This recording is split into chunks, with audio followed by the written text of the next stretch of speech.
Inspired വേൾഡിന്റെ വചന കേൾവിയിലേക്ക് എല്ലാവർക്കും സ്വാഗതം. പ്രതിദിന വിശുദ്ധ വേദപുസ്തക വായന 833 ദിവസം. യെഹെസ്കേൽ പ്രവാചകന്റെ പുസ്തകം 33 അധ്യായം.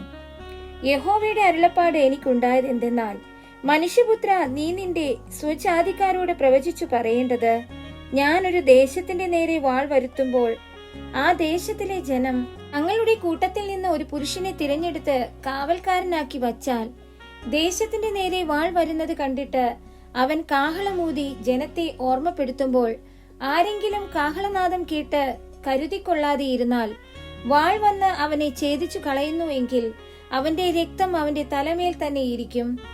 അവൻ കാഹളനാദം കേട്ടിട്ട് കരുതിക്കൊണ്ടില്ല, അവന്റെ രക്തം അവന്റെ മേലിരിക്കും.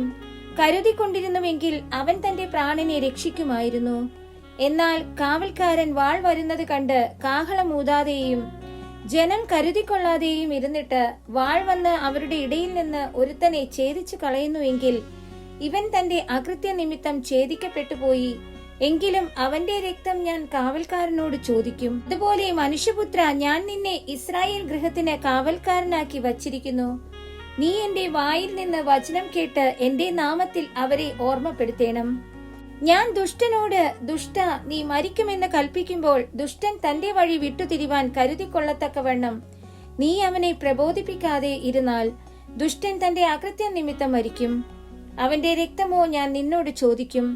എന്നാൽ ദുഷ്ടൻ തന്റെ വഴി വിട്ടുതിരിയേണ്ടതിന് നീ അവനെ ഓർമ്മപ്പെടുത്തിയിട്ടും അവൻ തന്റെ വഴി വിട്ടുതിരിയാഞ്ഞാൽ അവൻ തന്റെ അകൃത്യ നിമിത്തം മരിക്കും. നീയോ നിന്റെ പ്രാണനെ രക്ഷിച്ചിരിക്കുന്നു. അതുകൊണ്ട് മനുഷ്യപുത്ര, നീ ഇസ്രായേൽ ഗൃഹത്തോട് പറയേണ്ടത്, ഞങ്ങളുടെ അതിക്രമങ്ങളും പാപങ്ങളും ഞങ്ങളുടെ മേൽ ഇരിക്കുന്നു. അവയാൽ ഞങ്ങൾ ക്ഷയിച്ചു പോകുന്നു. ഞങ്ങൾ എങ്ങനെ ജീവിച്ചിരിക്കുമെന്ന് നിങ്ങൾ പറയുന്നു. എന്നാണ് ദുഷ്ടന്റെ മരണത്തിൽ അല്ല, ദുഷ്ടൻ തന്റെ വഴി വിട്ടുതിരിഞ്ഞ് ജീവിക്കുന്നതിൽ അത്രേ എനിക്ക് ഇഷ്ടമുള്ളതെന്ന് യഹോവയായ കർത്താവിന്റെ അരുളപ്പാട്. നിങ്ങളുടെ ദുർമാർഗങ്ങളെ വിട്ടുതിരിവിൻ, തിരിവിൻ. ഇസ്രായേൽ ഗൃഹമേ, നിങ്ങൾ എന്തിനു മരിക്കുന്നു എന്ന് അവരോട് പറക. മനുഷ്യപുത്ര, നീ നിന്റെ സ്വജാതിക്കാരോട് പറയേണ്ടത്, നീതിമാൻ അതിക്രമം ചെയ്യുന്ന നാളിൽ അവന്റെ നീതി അവനെ രക്ഷിക്കയില്ല. ദുഷ്ടൻ തന്റെ ദുഷ്ടത വിട്ടുതിരിയുന്ന നാളിൽ തന്റെ ദുഷ്ടതയാൽ ഇടറി വീഴുകയില്ല. നീതിമാൻ പാപം ചെയ്യുന്ന നാളിൽ അവന് തന്റെ നീതിയാൽ ജീവിപ്പാൻ കഴിയുകയുമില്ല. നീതിമാൻ ജീവിക്കുമെന്ന് ഞാൻ അവനോട് പറയുമ്പോൾ അവൻ തന്റെ നീതിയിൽ ആശ്രയിച്ച് അകൃത്യം പ്രവർത്തിക്കുന്നു എങ്കിൽ അവന്റെ നീതി പ്രവൃത്തികൾ ഒന്നും അവന് കണക്കിടുകയില്ല. അവൻ ചെയ്ത നീതികേട് നിമിത്തം അവൻ മരിക്കും. എന്നാൽ ഞാൻ ദുഷ്ടനോട്, നീ മരിക്കുമെന്ന് പറയുമ്പോൾ അവൻ തന്റെ പാപം വിട്ടുതിരിഞ്ഞ് നീതിയും ന്യായവും പ്രവർത്തിക്കുകയും പണയം തിരികെ കൊടുക്കുകയും അപഹരിച്ചത് മടക്കി കൊടുക്കുകയും നീതികേട് ഒന്നും ചെയ്യാതെ ജീവന്റെ ചട്ടങ്ങളെ അനുസരിക്കുകയും ചെയ്താൽ അവൻ മരിക്കാതെ ജീവിക്കും. അവൻ ചെയ്ത പാപമൊന്നും അവന് കണക്കിടുകയില്ല. അവൻ നീതിയും ന്യായവും പ്രവർത്തിച്ചിരിക്കുന്നു, അവൻ ജീവിക്കും. എന്നാൽ നിന്റെ സ്വജാതിക്കാർ കർത്താവിന്റെ വഴി ചൊവ്വുള്ളതല്ല എന്ന് പറയുന്നു. അവരുടെ വഴി അത്രേ ചൊവ്വില്ലാതെയിരിക്കുന്നത്. നീതിമാൻ തന്റെ നീതി വിട്ടുതിരിഞ്ഞ് നീതികേട് പ്രവർത്തിക്കുന്നുവെങ്കിൽ അവൻ അതിനാൽ തന്നെ മരിക്കും. എന്നാൽ ദുഷ്ടൻ തന്റെ ദുഷ്ടത വിട്ടുതിരിഞ്ഞ് നീതിയും ന്യായവും പ്രവർത്തിക്കുന്നുവെങ്കിൽ അവൻ അതിനാൽ ജീവിക്കും. എന്നിട്ടും കർത്താവിന്റെ വഴി ചൊവ്വുള്ളതല്ല എന്ന് നിങ്ങൾ പറയുന്നു. ഇസ്രായേൽ ഗൃഹമേ, ഞാൻ നിങ്ങളിൽ ഓരോരുത്തനെയും അവനവന്റെ നടപ്പിന് തക്കവണ്ണം ന്യായം വിധിക്കും. ഞങ്ങളുടെ പ്രവാസത്തിന്റെ 12-ാം ആണ്ട് 10-ാം മാസം 5-ാം തീയതി യെരൂശലേമിൽ നിന്ന് ചാടിപ്പോയ ഒരുത്തൻ എന്റെ അടുക്കൽ വന്നു, നഗരം പിടിപെട്ടുപോയി എന്ന് പറഞ്ഞു. ചാടിപ്പോയവൻ വരുന്നതിന്റെ തലേനാൾ വൈകുന്നേരം യഹോവയുടെ കൈ എന്റെ മേൽ വന്നു. രാവിലെ അവൻ എന്റെ അടുക്കൽ വരുമ്പോഴത്തേക്ക് യഹോവ എന്റെ വായ് തുറന്നിരുന്നു. അങ്ങനെ എന്റെ വായ് തുറന്നതുകൊണ്ട് ഞാൻ പിന്നെ മിണ്ടാതെ ഇരുന്നില്ല.